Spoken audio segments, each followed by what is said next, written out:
Okay, let's just put the focus on another company, because as the world becomes increasingly complex and risky for public and private assets, so think gas pipelines, think borders, think airports, AVA Risk Group CEO Mal Maginnis joined me a bit earlier to explain how, after a business transformation, the group is leveraging its global position to capitalize on the rising need for security solutions. Here's my conversation with Mal, which begins with his take on the investment case for security solutions. Oh, thanks, Nadine. It's great to be here today and great with all your investors today. Look, security has been a really important issue ever since 2001 for obvious reasons. It became less critical during COVID, and I think during the focus of governments rightly at that time on health and other issues. It has come back quite clearly as a key factor for all markets and areas for the obvious reason that critical infrastructure is very single and shallow at the moment. There's not a lot of depth in it, and it needs to be protected. So there is great growth opportunity in security. What I'm excited about at the moment is the growth of the opportunities with good technology and the new artificial intelligence approaches. So we used to be able to collect masses of data, but it was very hard to process. But now we can give much better answers because of the AI support. So to me, there is a really huge growth potential over the next 4 to 5 years. So you are talking about the growth in infrastructure. Also, we can't ignore the fact that we live what feels like an increasingly risky world in terms of geopolitics and societal pressures as well. So are you seeing increasing demand for security solutions, beyond infrastructure, beyond cybersecurity, to things like physical security and monitoring systems as well? Nadine, we see it across all of the sectors. So we see it in critical infrastructure, we see it in emerging infrastructure. So, for example, fibre optic telco networks, both on land and on sea or under the sea. We see it in prisons and corrections. We see it in pipelines, oil and gas, mining, corporate headquarters, corporate facilities, government facilities, defence facilities. I can't think of a sector where I don't see this as an important issue. And it is, to be clear, this is government investing big time in infrastructure, but it has to be private sector players as well, if you've listed all those aforementioned. Oh, no, definitely it's private as well. So we see exactly the same problem as governments face. Private is fairly shallow in its facilities and infrastructure. So it's going to invest a lot in those. You think of the mining industry, you think of oil and gas, you think railways, metros, all of those are huge investments without a lot of resilience in some cases. So we need to do the protection of those resources, both private and government. So those are the sort of macro drivers of this high conviction investment thematic for 2025. Just to be very clear, though, how does AVA Risk Group help governments, help the private sector address some of these risks? I mean, point blank, what are your products? Okay, point blank, our core product is a fibre optic sensing solution. Now, for many of your customers, they won't be quite aware of what that is. But for example, fibre optics can detect vibrations and changes around it. You fire a light signal down it and it can detect vibration or acoustic noise. Noise is just vibration. And we use a thing called distributed acoustic sensing. Now, what that does is it allows us to identify interference around and along the fibre. Now, when you think of sensing, a lot of people think of radar or cameras or that type of thing. The joy that you get out of fibre is the long linear object. We can do 1,000 kilometres, 2,000 kilometres, and it's sensing 24/7 all the time. It never turns off unless you turn it off. The other great advantage with it is it turns dumb obstacles into sensors. So a fence, a wall, a ditch is fundamentally only a protection against honest people. If you want to stop serious people, you need to turn them into sensors. So you deploy the fibre along the object, and then it turns into a 24/7 live acoustic sensor.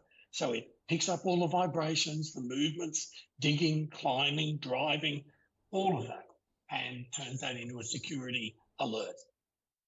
So you're detecting the security risks. What happens from there? Right. So I call it a queuing device. So we detect and then we queue a response from the client.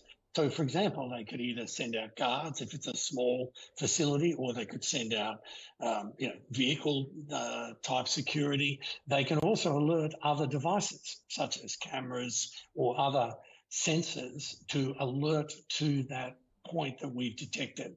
Of course, the exciting thing on some of our very long objects, such as a border, we can alert drones and aircraft and queue them to the spot. You can imagine a drone or a series of drones flying up and down a long border. It's very hard to detect something unless something cues you to that point. And that's precisely what the fibre optic does. I like to think of it as long linear sensors. And as I said, they run 24/7, very low power, and they just run, and they are a queuing device to support other responses by agencies and companies. So is it then, just to be clear, my understanding that you have these detection systems and then you work with your individual clients as to how then the next level of security gets deployed? Yes, absolutely. So we work with all of our clients to see how that queuing then supports their total security posture. So how do they respond? There's no point having a queuing device or a security device if you don't respond to it, because then they cut the fence and drive through it. And there are recent events that have shown a lack of response to an event leads to pretty severe consequences. So we queue, we work with our client. The great thing is, with the artificial intelligence we brought in, our number of alarms has dropped markedly into low single digits, and our probability of detection is in the high 90s. So this is a really big change that's occurred over the last 3 years. Interesting. Now, I know that you are well and truly a global player, ASX listed, but you operate around the world. How now do you take this product to market? Yeah, it's been a big change over the 2 years since I was appointed. We used to be a sort of third or fourth tier supplier. In other words, low-level subcontractors, and we bid to them and they bid into higher-level contractors. What we now do is we go either to the customer or to the top-end system integrators. So the Siemens, the Honeywells, the UGLs. We go direct to customers such as Woodside and Santos and others. So our model has changed somewhat over the last 2 years, and that's also been driven by the technology, because we need to have a closer access to the customer so that we can modify the product and ensure that it delivers what the queuing requirement they need. Every site is different, has unique noise, unique environments. So every site we need to curate specifically to that client. And that is beyond the fiber optic detection products. You also, from what I understand, have different units of the business, including staff management, for example, biometrics, I do believe, as well, illumination products, so lighting products. So are they sold holistically from start to finish? Is that what you're getting at? Yeah, they're a little bit different. So I've been talking mainly about the fibre product here, which is fundamentally large technical programs. So it's a sophisticated program sale. Our Illuminate and Access are both excellent products. The Access, some of the most sophisticated electromechanical locks available in the world. And our Illuminate products, primarily a range of sensors, including illumination, but also a series of lasers and other sensors, movement sensors. Now, they're a really good fit with our Detect Fibre product, because sometimes fibre has a gap. But we sell these slightly differently because we tend to sell primarily to distributors. So because there are big distributors like Dormicava, ADI, Wesco in America, etc. These are very big security distributors, and we supply as a technology company into their distribution channels. Okay, get it. Now, I referenced you being a truly global business, so presumably these products are very transferable across different geographies. You mentioned a number of different industries. Where is the real focus for growing market share, though? Market share, it's interesting. If you'd asked me this a year ago, I'd have a very different answer. We have seen an enormous growth over the last year in borders, I guess not surprisingly, aviation, transportation. So we're in the process of delivering a project with UGL for Sydney Metro. These were slightly outside our traditional fencing and perimeter style, but that's where the market has grown. Across the whole globe, our 4 key regions, we look at America, UK, EU, Middle East, North Africa, and Asia Pacific, Australia, New Zealand, they're all very similar.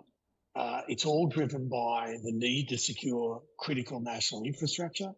It's all about the 24/7 fibre requirement, delivering that to the client all the time. So the perimeter defence supported with the artificial intelligence as part of their complete security solution. Interesting your work with the new Metro as well. And I understand that last year, AVA Risk Group and Telstra signed a supply agreement. Focus, I believe, on the fibre optic assets of the InfraCo that has been spun out of Telstra. So what is this agreement sort of encompass, I suppose, and what work do you have currently underway? Well, we have a lot underway with Telstra. Getting an agreement with Telstra is very important. Some people are sort of not quite sure what a supply agreement means, but it takes away a lot of the hard work of every time there's an opportunity actually doing the bidding and then getting through all the contract hurdles.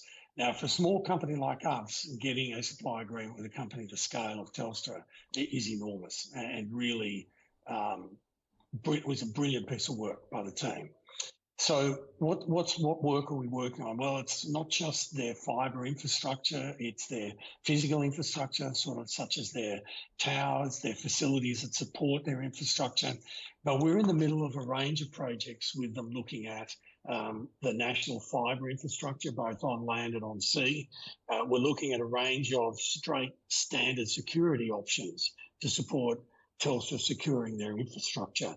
Telstra, as you know, went through a big reorganisation last year from around May to around August. So I think that slowed things down a little bit. But I'm delighted the work we do with Telstra because we're a fibre sensing company working directly with a major fibre infrastructure company just makes sense. Mm-hmm. Now, you sort of highlighted some of the industries that you're focused on at the moment. Where are you focused in investing in the group and investing into your own capabilities?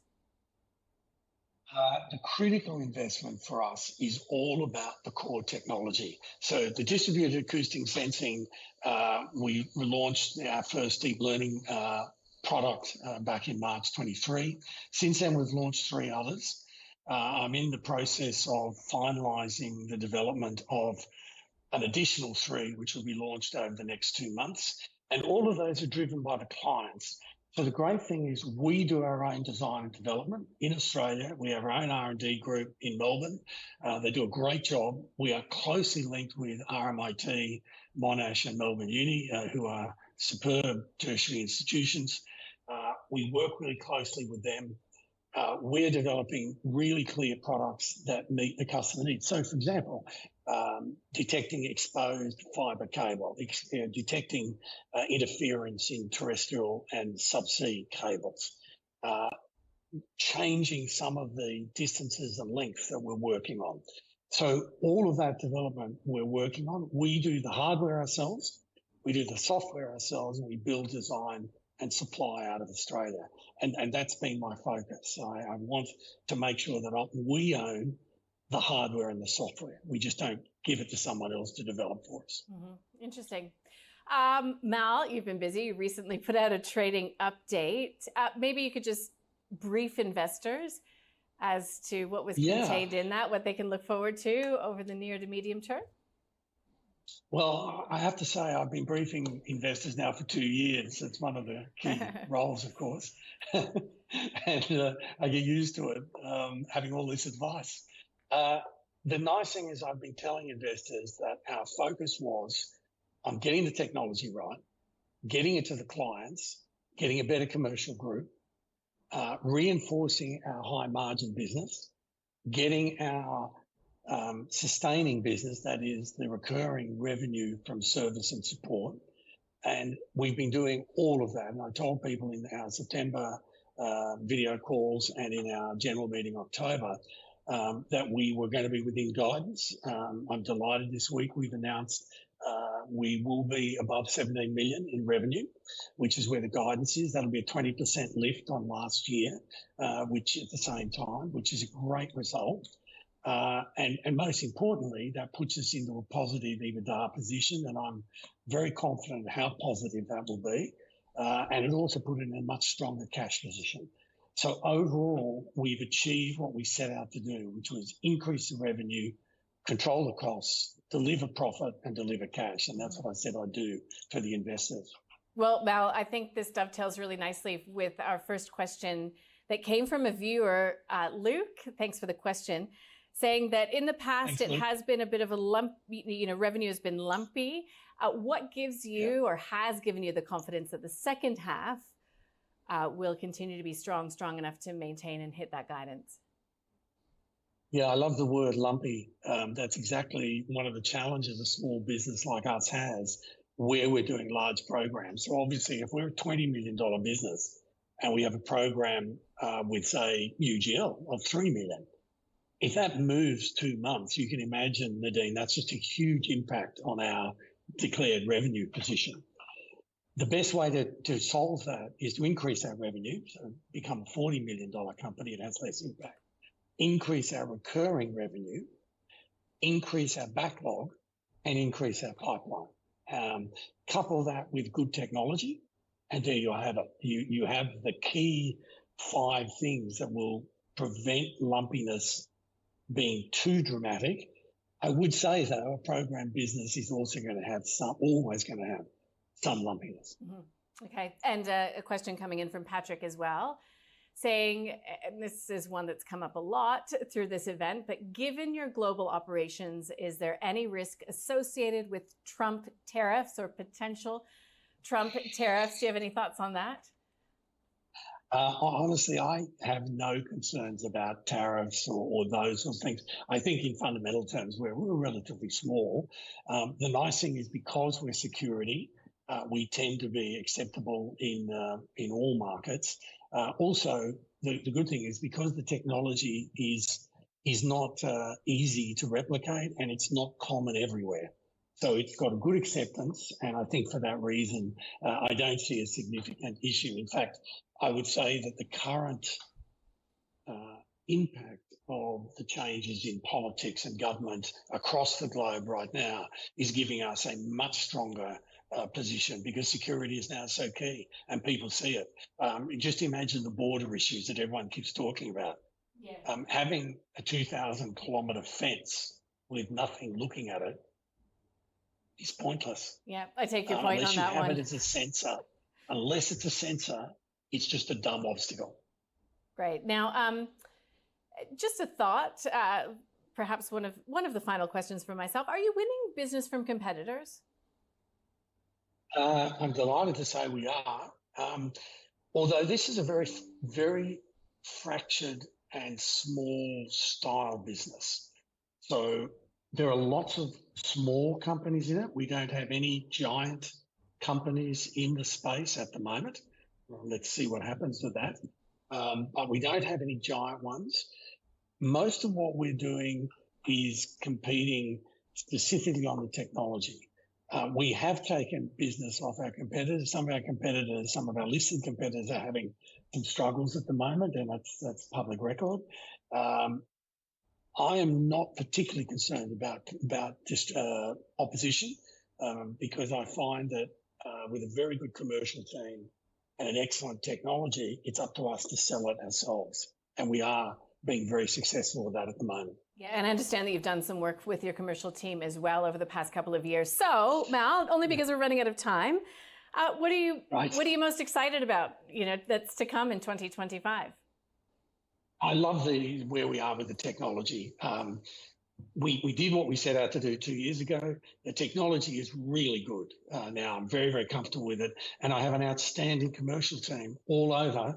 The company is extremely well balanced for growth. It's a great investment opportunity for people. We have low fixed costs, great growth opportunities, and a great position to convert those high gross margins into profit.